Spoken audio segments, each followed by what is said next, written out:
Je vous invite à ouvrir vos Bibles dans Matthieu 11, versets 28 à 30.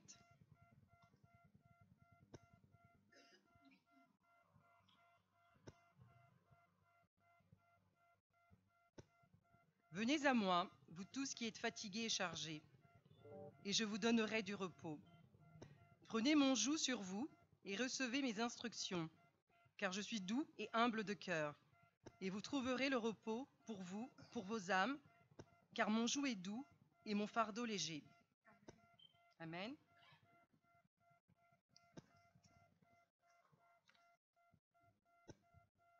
Vous pouvez vous asseoir.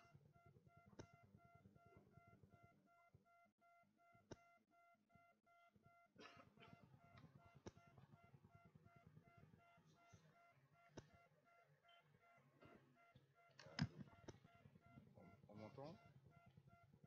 Vous m'entendez?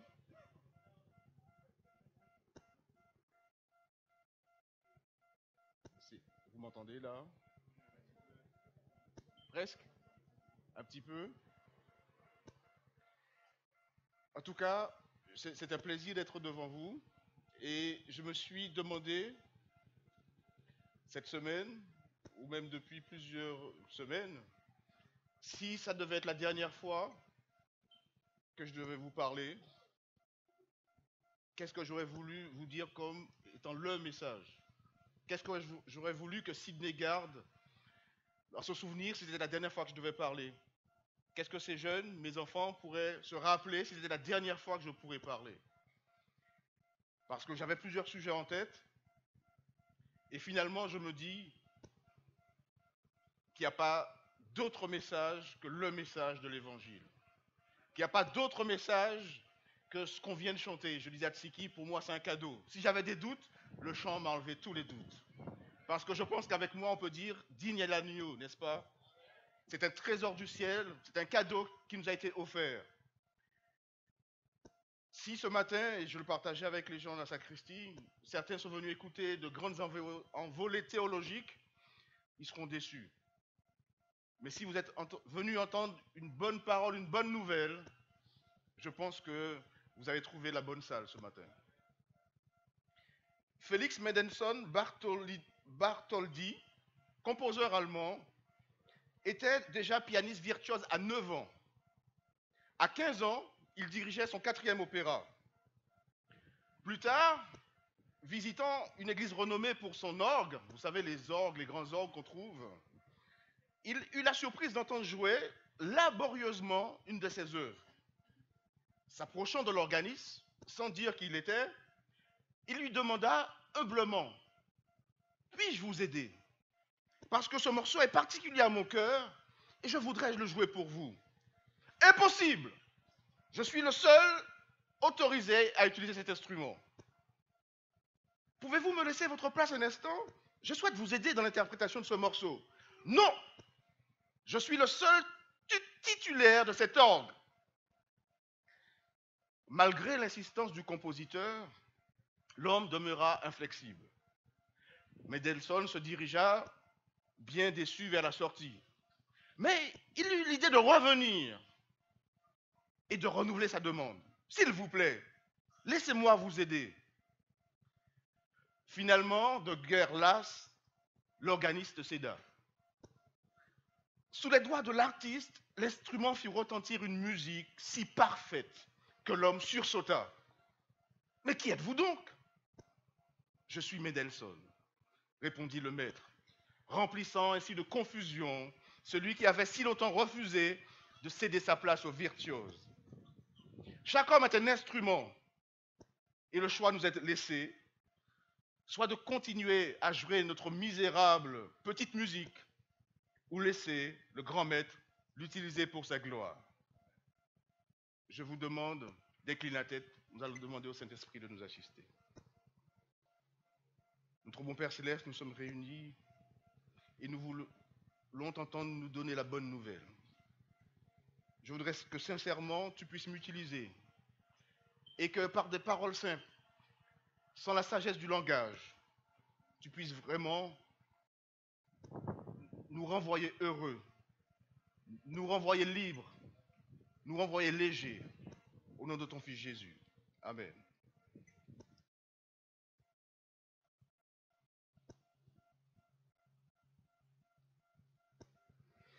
En 1984, une maison d'édition de New York publia un best-seller intitulé « La bonne nouvelle est que la mauvaise nouvelle est fausse ». Ce livre assurait à des millions de concitoyens américains que leur pessimisme concernant la situation économique, politique et morale allant en empirant n'était pas fondé. La bonne nouvelle concernant la situation de l'Amérique était meilleure qu'ils ne le pensaient, disait ce livre. Sachez qu'il existe une nouvelle concernant Dieu et votre avenir qui est beaucoup plus importante que la fortune politique ou économique. Tout l'argent ou toute la puissance politique du monde ne peuvent procurer un instant de vrai bonheur, et ce dernier est primordial dans notre vie. La bonne nouvelle dont je vous parle concerne votre bonheur personnel, présent et éternel. Il surpasse le matérialisme et les niveaux de vie confortables. Un réel bonheur peut remplir le cœur, même si l'on vit dans la pauvreté, la maladie ou la solitude. C'est ce que désirent les gens riches, mais qu'ils ne possèdent presque jamais. Devant la réalité, il faut reconnaître que la plupart d'entre nous ont presque abandonné l'espoir de connaître un tel bonheur ici-bas. Nous vivons notre vie dans un courant continuel de frustration et de déception. Même si les saveurs fugitives du plaisir font parfois paraître la vie digne d'être vécue. Mais plus souvent que nous le voudrions, le courant de fond fait surface et des sentiments indéfinissables d'abattement surgissent comme une vague qui nous emporte dans le désespoir. Donc, on a besoin d'une meilleure nouvelle que jadis. Le mot évangile signifie bonne nouvelle. Et une bonne nouvelle, vous êtes d'accord avec moi, est toujours intéressante. Quand Jésus vient annoncer la bonne nouvelle, Marc 12, 37 dit « Une grande foule l'écoutait avec plaisir ». Si vous lisez dans Actes 17, versets 5 à 6,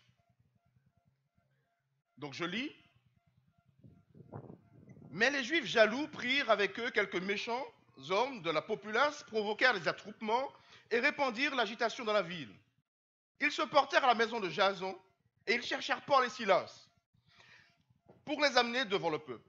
Ne les ayant pas trouvés, ils traînèrent Jason et quelques frères devant les magistrats de la ville, en criant, « Ces gens, en parlant de Paul et Silas, qui ont bouleversé le monde, sont aussi venus ici. »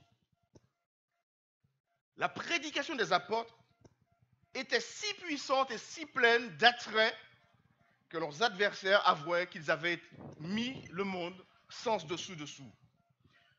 Toute présentation de l'évangile terne et ennuyeuse est suspecte. La jeunesse, qui se plaint souvent que le christianisme n'est pas passionnant, n'est-ce pas, ni positif, ni attrayant, n'a vraisemblablement jamais entendu parler de ce message qui a bouleversé le monde et qui mobilise les énergies de l'humanité. Jésus vient proclamer la bonne nouvelle de Dieu d'après Marc 1, verset 15. Et son fameux sermon sur la montagne débute par 9 préceptes de guérison infaillible. Chaque d'eux commence par « Heureux ceux qui ».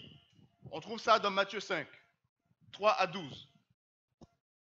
On notera avec surprise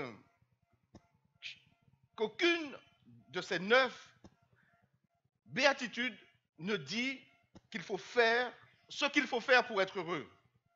Comme si Jésus était un gourou donnant un programme d'œuvre. Le message de la bonne nouvelle de Jésus n'insiste pas sur le fait de faire quelque chose pour être heureux, mais sur le fait de croire à une bonne nouvelle. Si mon bonheur dépend des actions justes que j'accomplirai, alors celui-ci ne viendra jamais, car je ne peux pas le réaliser. Je ne puis accomplir des choses justes, quels que soient les efforts que je fournis, il restera toujours un élément d'échec et d'insuccès.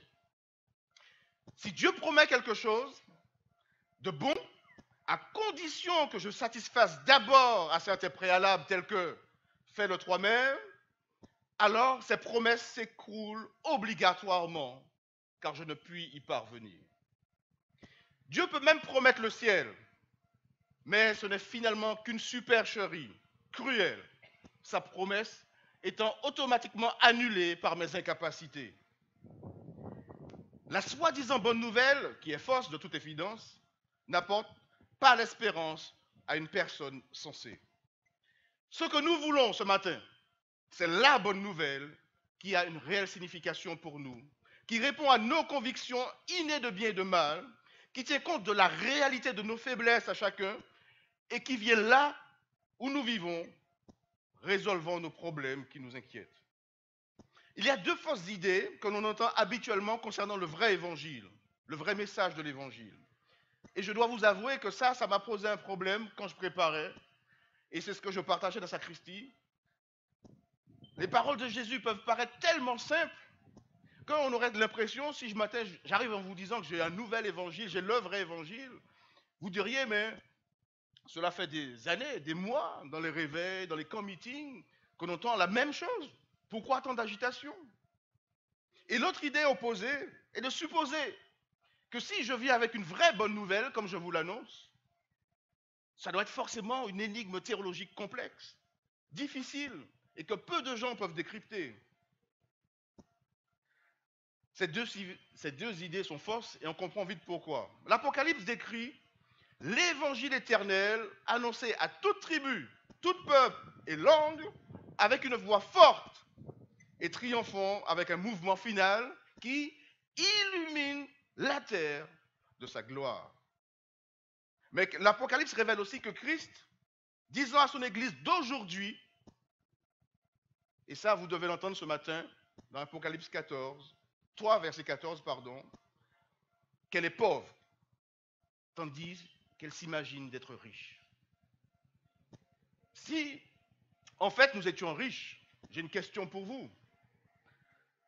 Si nous étions riches dans notre compréhension de l'Évangile, le monde n'aurait-il pas encore entendu ce message? Alors, la question, est-ce qu'il est difficile de croire à la bonne nouvelle?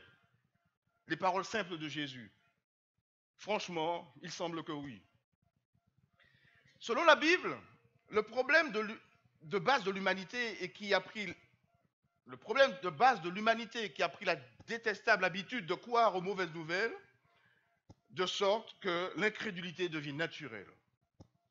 Puisque Dieu n'a pour nous que de bonnes nouvelles, il est évident que notre penchant à croire de mauvaises nouvelles provient de notre détachement de Dieu. Le grand problème est que cet éloignement de l'homme résulte en général d'une conception fausse du caractère de Dieu.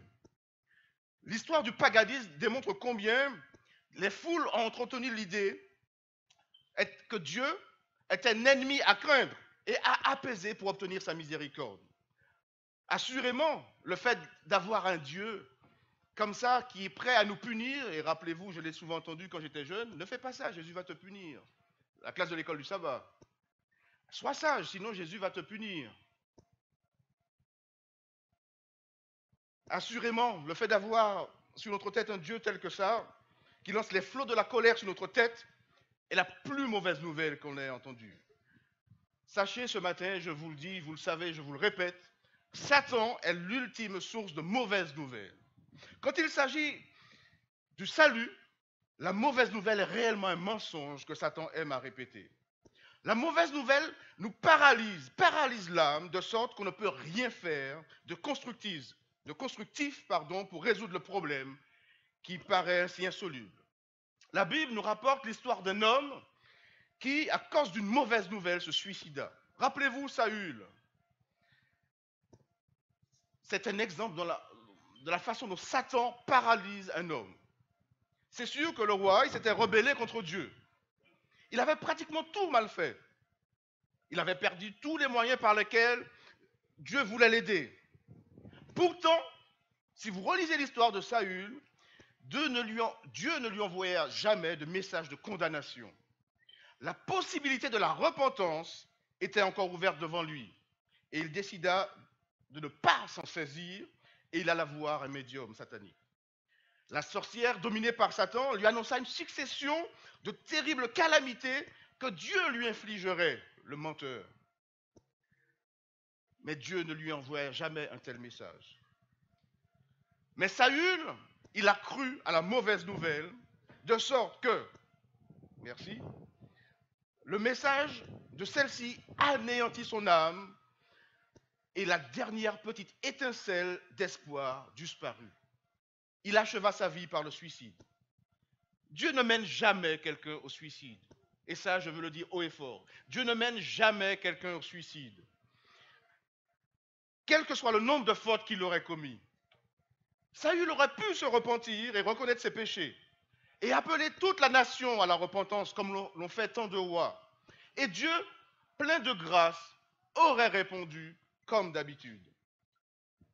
Peu importe combien vous pouvez vous sentir mauvais ou combien vous pouvez paraître désespéré par les éléments de la vie, Dieu a une bonne nouvelle pour vous ce matin. Que votre cœur, je teste votre endormissement, que votre cœur, croyez en Dieu, ça c'est la bonne nouvelle. Si vous demandez quelque chose en mon nom, je le ferai. Je vous laisse ma paix, je vous donne ma paix, je ne vous donne pas comme le monde vous le donne. Que votre cœur ne se trouble point et ne s'alarme point. Jean 14. Jésus prouve ici qu'il connaît un grand principe de psychiatrie. On ne peut pas être paralysé par une mauvaise nouvelle, ou plutôt, on ne peut être paralysé par une mauvaise nouvelle que si on a choisi de ne pas croire à la bonne nouvelle.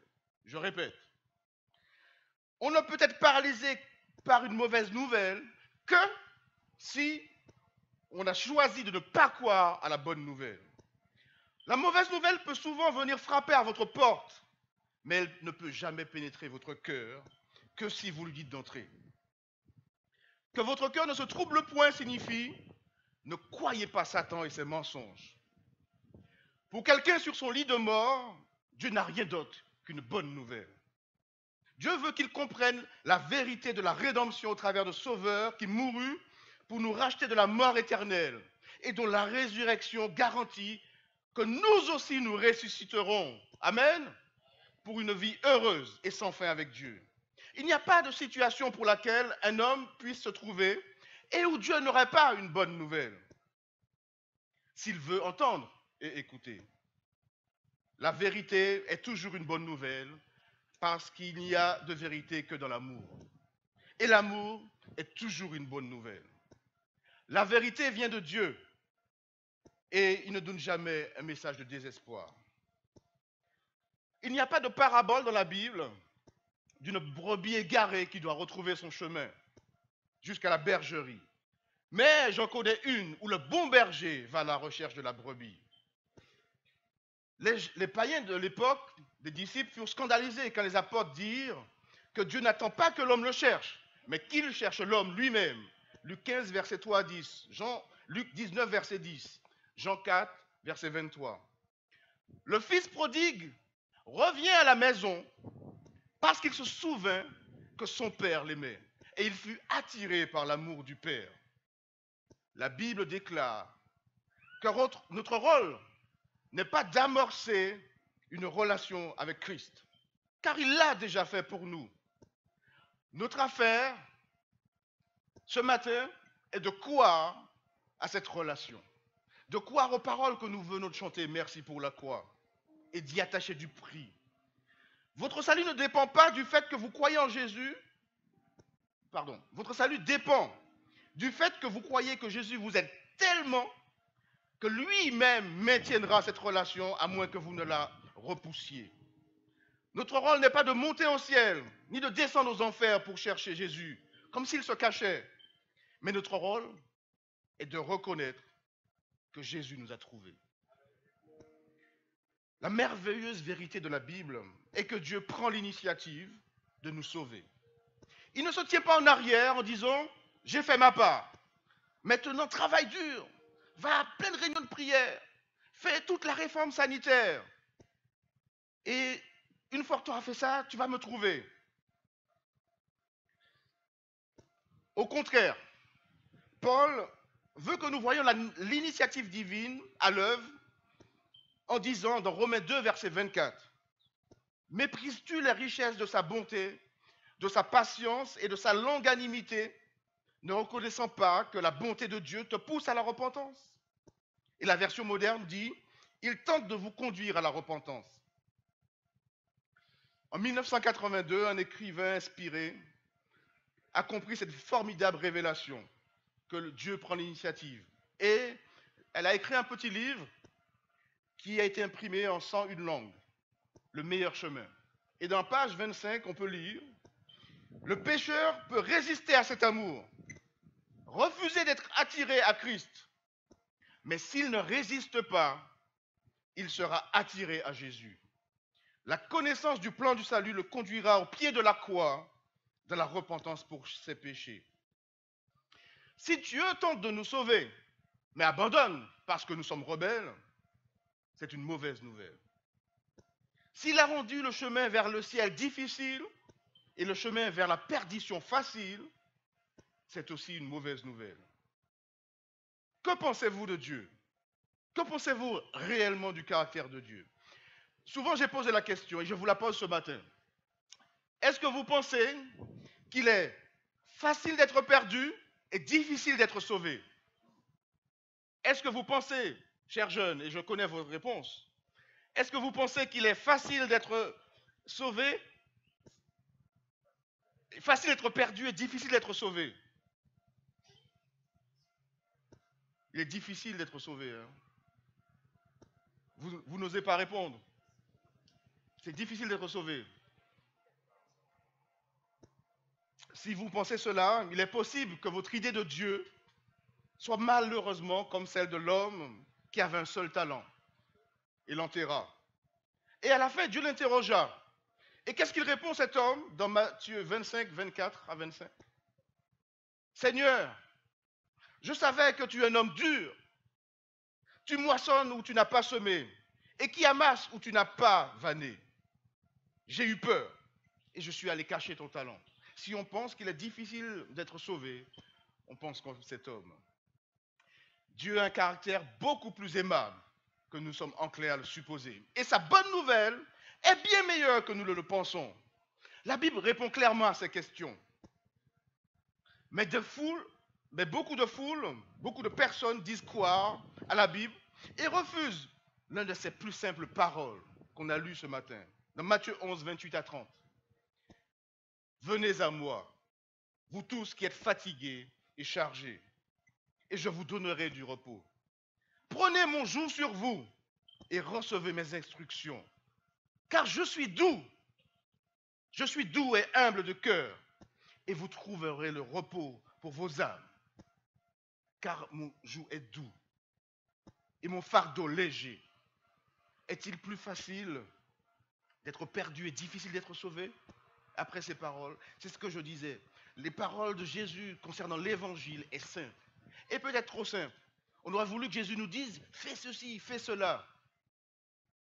Si quelqu'un est finalement perdu, ce sera à cause de son rejet persistant de ce que Dieu a déjà fait pour le sauver.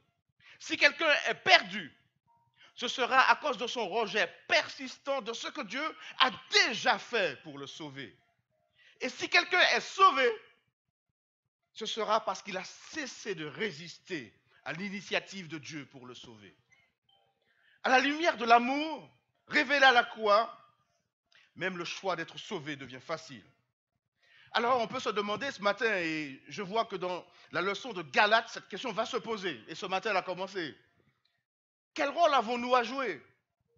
On peut se demander, est-ce que Jésus n'a pas dit, dans Luc 13, verset 24, et là je cite la Bible, comme les pharisiens citaient la loi de Moïse, « Efforcez-vous d'entrer dans la porte étroite. » Hébreux 12, verset 4, « n'avons-nous pas à résister jusqu'au sang en luttant contre le péché?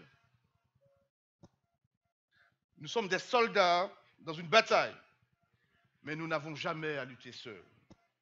Nous sommes unis à Christ sous un joug, et c'est lui qui le tire.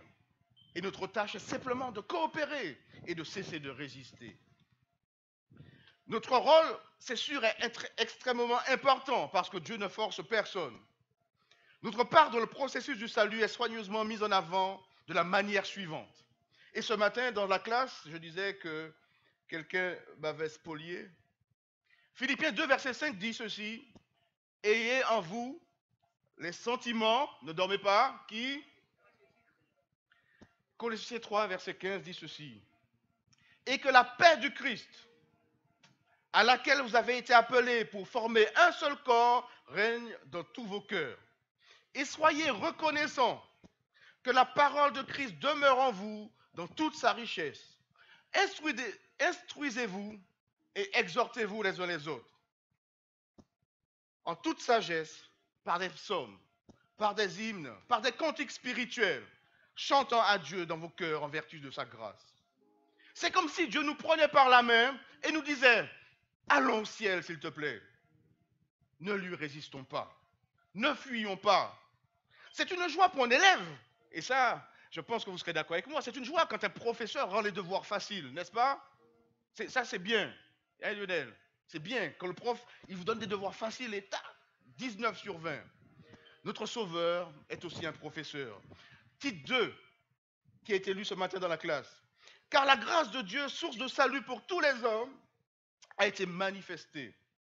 Elle nous enseigne à renoncer à l'impiété, aux convoitises mondaines, à vivre dans le siècle présent selon la sagesse, la justice et la piété. C'est le Saint-Esprit qui nous enseigne, en attendant la bienheureuse espérance et la manifestation de la gloire de notre grand Dieu et Sauveur Jésus-Christ.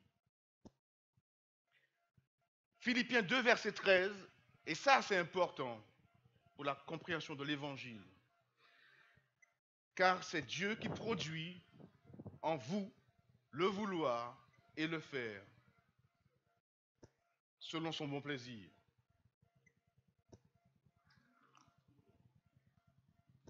Laissons-le faire. Donc, la chose la plus difficile, afin de le suivre, est le choix de renoncer à notre moi pour être crucifié avec le Christ. Galates 2, verset 20. Cependant, nous ne sommes jamais appelés à être crucifiés seuls. Le Seigneur ne nous demande pas de nous crucifier seuls, mais avec lui. Il est infiniment plus facile pour nous d'être crucifiés avec Christ qu'il ne le fut pour lui d'être crucifié seul pour nous. Je reprends cette phrase. Il est infiniment plus facile pour nous d'être crucifiés avec le Christ qu'il ne le fut pour lui d'être crucifié seul pour nous. Lorsque Christ est mort, il est mort comme notre représentant. C'est ce que nous apprend 2 Corinthiens 5, verset 14. Car, je lis, car nous sommes persuadés que si un seul est mort, pour tous, tous donc sont morts. De même que tous ont péché en Adam, ainsi tous les hommes sont morts en Christ, le second Adam. La race humaine a été mise en Christ à l'incarnation de sorte que, lorsqu'il est mort, nous sommes morts en lui. Par conséquent, quand vous acceptez cette vérité par la foi, la croix de Jésus devient notre croix. Paul, après avoir illustré le problème du péché dans le 7e chapitre de Romains, au verset 24, il s'écrit. Et là, je vous demande de vous réveiller si vous dormez. Je vois certains yeux qui commencent à fléchir. Paul dit, parce que Paul a compris la lutte chrétienne. Et c'est lui qui, de manière très simple, dans tous ces évangiles, présente Jésus. Et je vous en conjure, la leçon de ce trimestre est archi importante. Paul dit au verset 24, « Qui me délivrera de la loi du péché et de la mort, de ce corps qui me tire vers le tombeau à cause de la loi du péché qui habite en moi ?» Et je pense que nous sommes tous d'accord avec Paul ce matin. Qui va nous délivrer de ça? On a envie de faire le bien. mais on fait le mal. On demande pardon, on pêche le lendemain. On redemande pardon et on est dans une religiosité, dans un cercle vicieux. Et la réponse de Paul est tout nette. Il répond, grâce soit rendue à Dieu par Jésus-Christ notre Seigneur. Merci pour la croix, Seigneur. Et Romains 8, verset 1 dit, il y a donc maintenant, ce matin, aucune condamnation pour... Il n'y a aucune condamnation pour ceux qui sont en Jésus-Christ. Même si vous avez encore la loi du péché en vous, dans vos membres, vous êtes qualifiés pour le ciel. Parce que Romains 8, verset 2 dit, la loi de l'esprit m'a libéré de la loi du péché et de la mort. C'est aussi simple que ça. En Christ, non seulement je suis libéré de la condamnation du péché, mais aussi de la puissance du péché. Romains 13, verset 14 dit, revêtez-vous du Seigneur Jésus et vous n'aurez pas soin de la chair pour en satisfaire les convoitises. Galates 5, verset 16 dit, marchez selon l'esprit et vous n'accomplirez pas le désir de la chair. Alors, si ce que je dis, donc là je suis en train de parler de la nouvelle naissance, la question qu'on peut se poser, si c'est si facile, ce que je dis c'est simple et que c'est la bonne nouvelle, pourquoi tout le monde ne naît pas de nouveau? Pourquoi nous ne sommes pas tous des gens qui sont en train de vivre? Je ne dis pas, nous ne sommes pas tous baptisés. Je parle de la nouvelle naissance. C'est plutôt triste, mais beaucoup de gens, comme vous et moi, nous pratiquons une sorte d'avortement spirituel. Souvent, nous essayons d'étouffer la vie nouvelle que le Saint-Esprit voudrait nous communiquer. C'est insensé de le faire, mais c'est une réalité. C'est ce que nous faisons. Et Jésus dit une parabole pour schématiser cela. Dans Matthieu 13, versets 3 à 9, il raconte une parabole que vous connaissez, la parabole du semeur. Le semeur représente Christ et les graines, la bonne nouvelle, qui est semée partout dans les cœurs.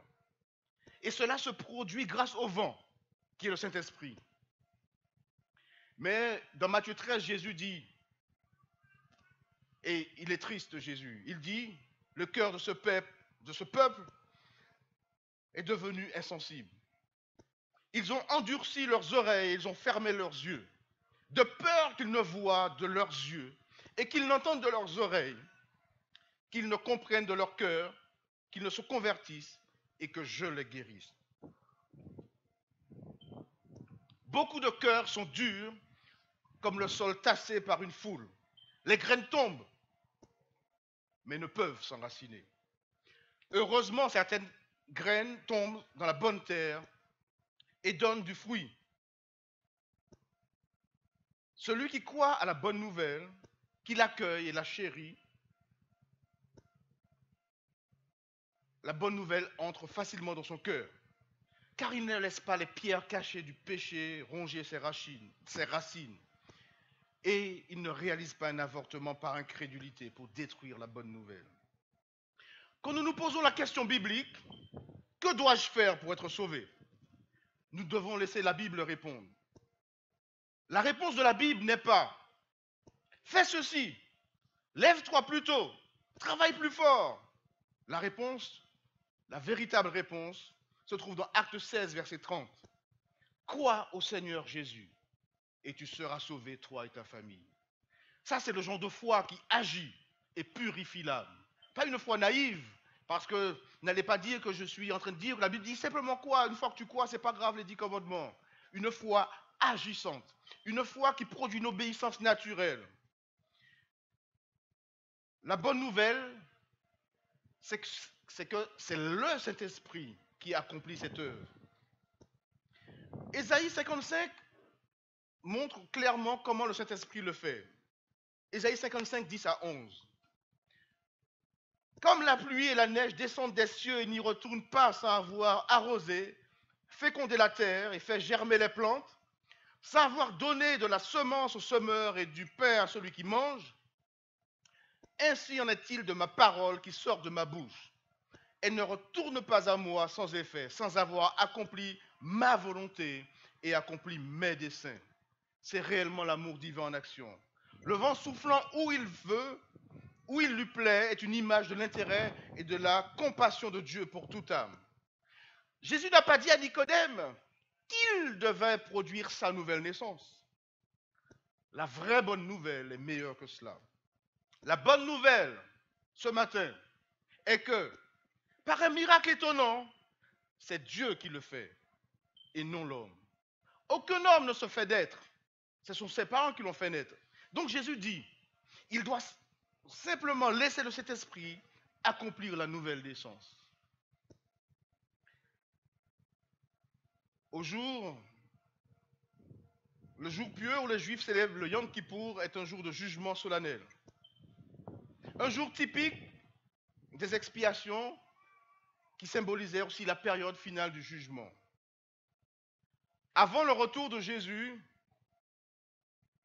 il y aura un jugement qui déterminera si l'on ressuscitera à la première ou à la deuxième résurrection, sans redouter.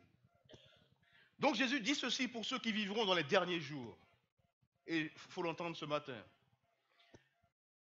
Luc 21, verset 36. Veillez donc, priez en tout temps, afin que vous ayez la force d'échapper à toutes ces choses qui arriveront et de paraître debout devant le Fils de l'homme. Quand le Fils de l'homme viendra, vous connaissez ce verset, quand le Fils de l'homme viendra, trouvera-t-il de la foi sur la terre? Simplement la foi.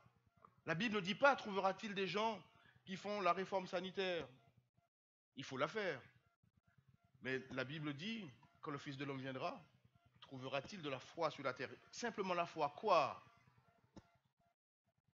La bonne nouvelle ce matin est que le juge qui déterminera ceux qui devront avoir part à la première ou à la deuxième résurrection, la bonne nouvelle ce matin, chers frères et sœurs, c'est que ce juge est notre frère dans la chair.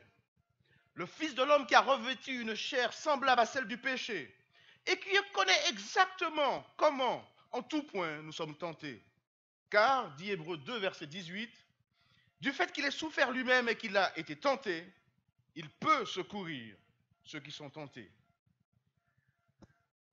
Jésus n'a pas à persuader le Père de nous accepter. Parce que Jean 16, verset 27 dit, le Père lui-même vous aime.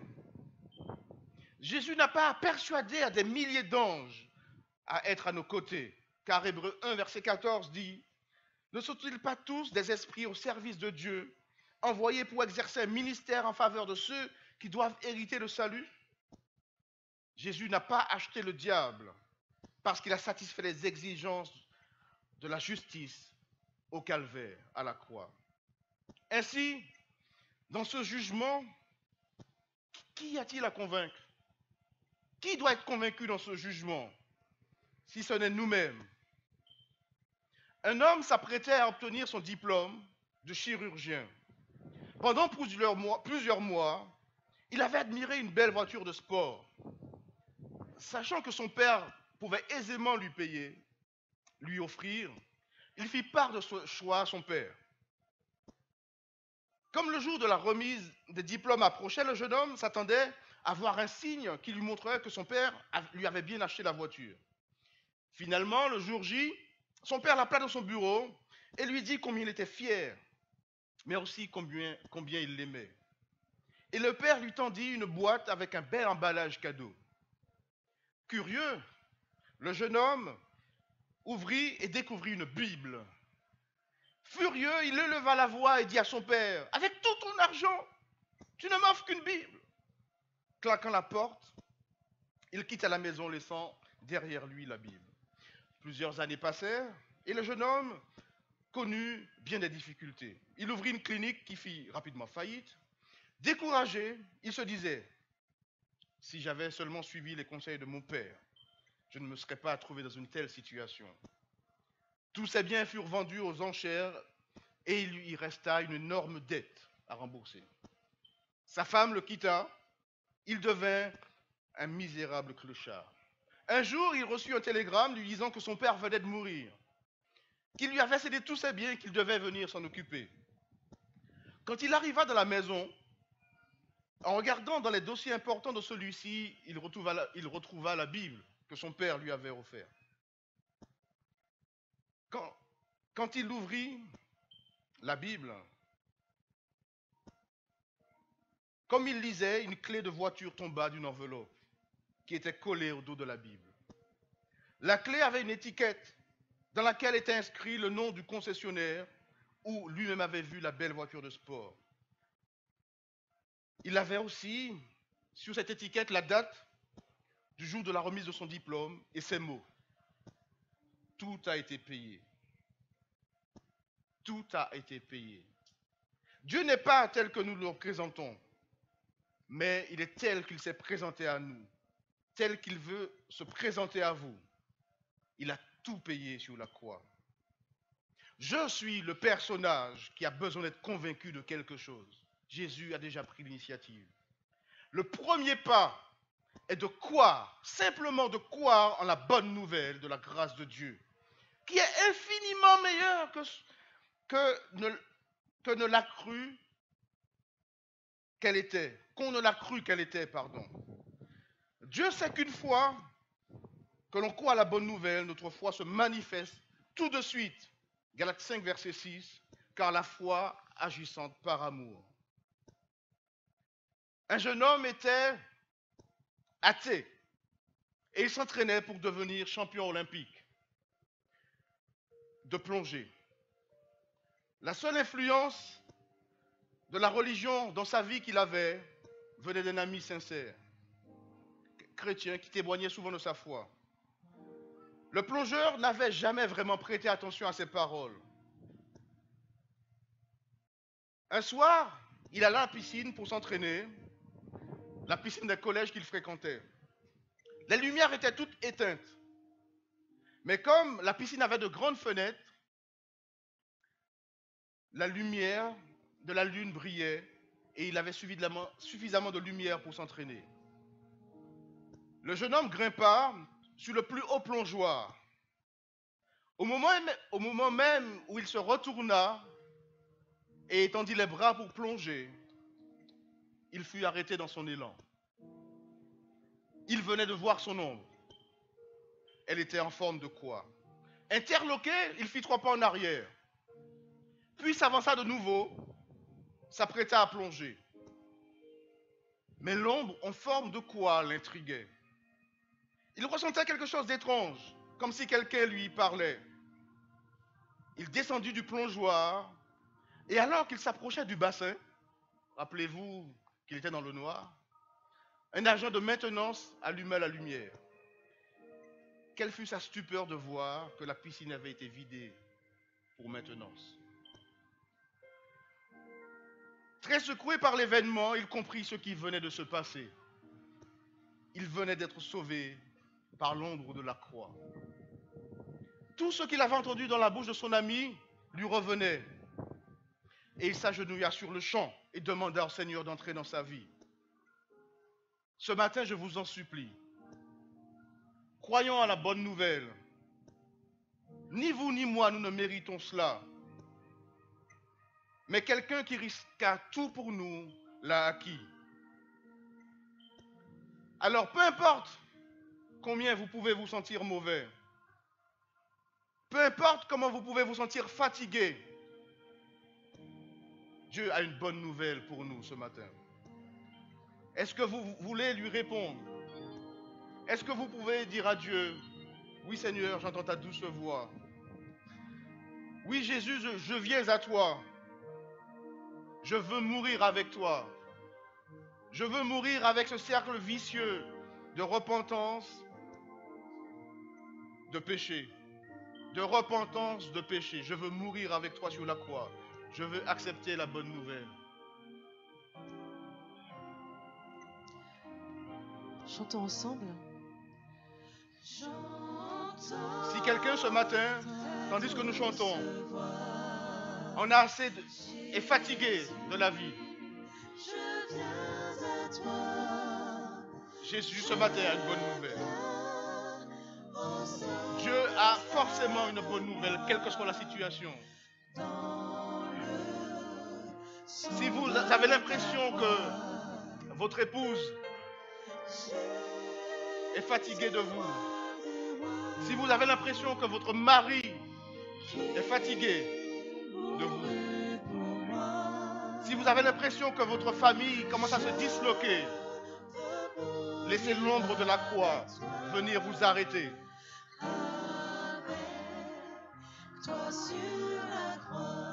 Certains vont se baptiser cet après-midi, mais je sais qu'il y en a certains qui luttent avec la décision. Ce matin, la bonne nouvelle du salut est: crois au Seigneur Jésus et tu seras sauvé.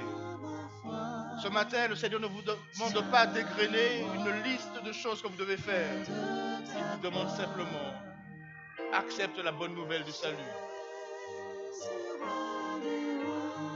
Si certains veulent se mettre debout de manière spéciale ce matin, peu importe si vous êtes baptisé depuis 40 ans, si vous allez vous baptiser cet après-midi, ou si vous pensez vous positionner pour Jésus cette année, dans les mois à venir, dans les semaines à venir, je vous demande ce matin de vous lever pour une prière spéciale. Si vous voulez dire à Seigneur: oui, ta bonne nouvelle, elle était tellement simple que je m'acharnais à faire des choses compliquées. Mais ce matin, je veux juste croire simplement, avoir juste la foi.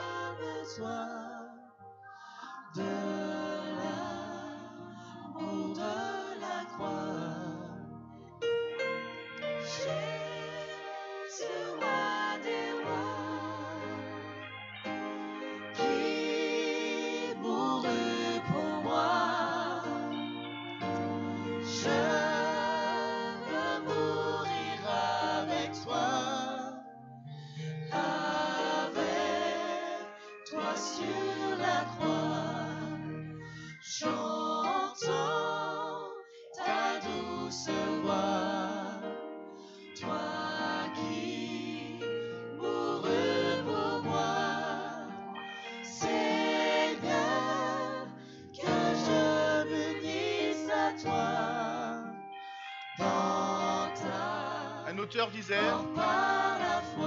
quand Dieu appelle un homme, il l'appelle à mourir.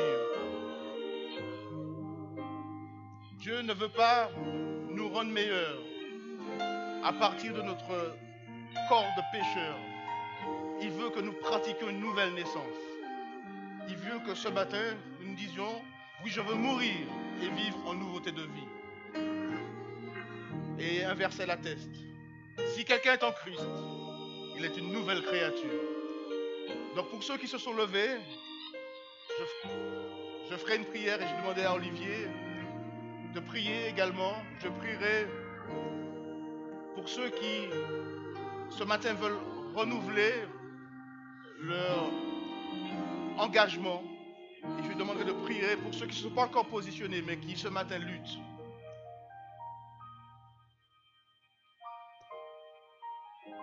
Notre bon Père Céleste, tu vois les cœurs.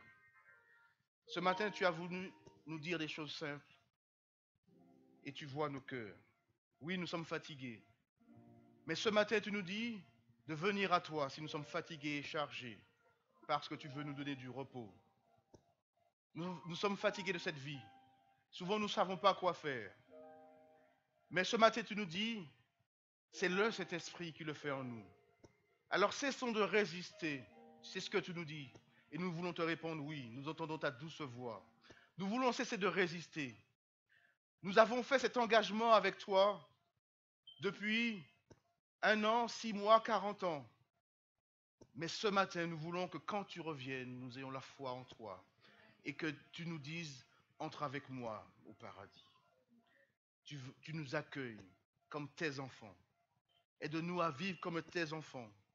Aide-nous vraiment à faire place nette dans nos vies pour que le Saint-Esprit puisse agir. Aide-nous à faire une reddition comme Paul l'a fait sur la route de Damas. Tu entends nos prières, Seigneur, entends nos cris. À qui irions-nous? Parce que c'est toi la source de la vie. Nous te demandons au nom de Jésus. Amen. Notre Dieu trois fois saint. Tendre Père, nous voulons te dire merci pour ce message d'amour de ce matin. Merci pour ton serviteur et pour la parole que tu as mis dans sa bouche. Tendre Père, merci pour ce message d'espoir, ce message de victoire. Il n'y a de salut en aucun autre qu'en Jésus-Christ.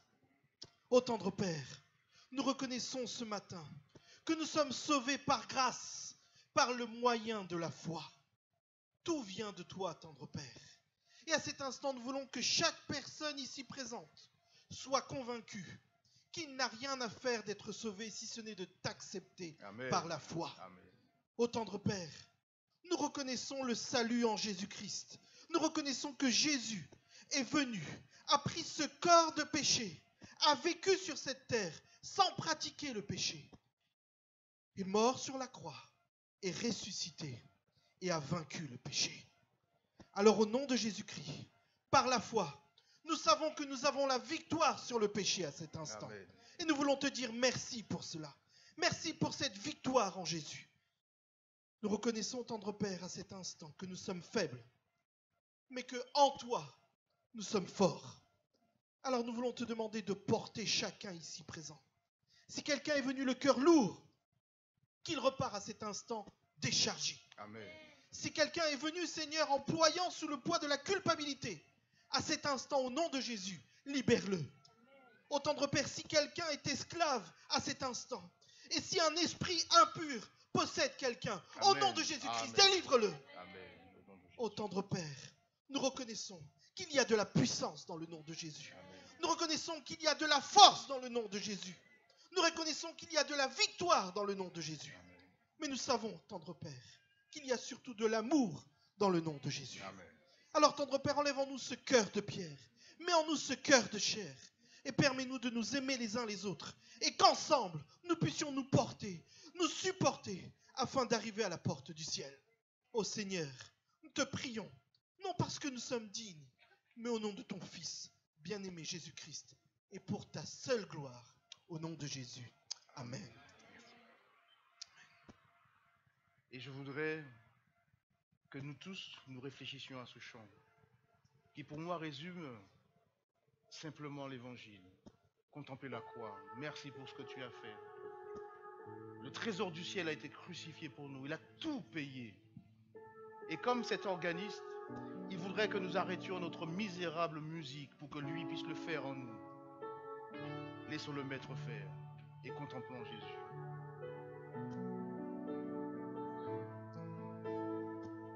Ensemble. Merci pour la croix, Seigneur. Merci pour le prix payé. Tu as porté mes péchés. Tu m'as lavé et tu m'as pardonné. Merci pour l'amour, Seigneur. Merci pour tes mains percées, car ton sang m'a purifié. Je veux chanter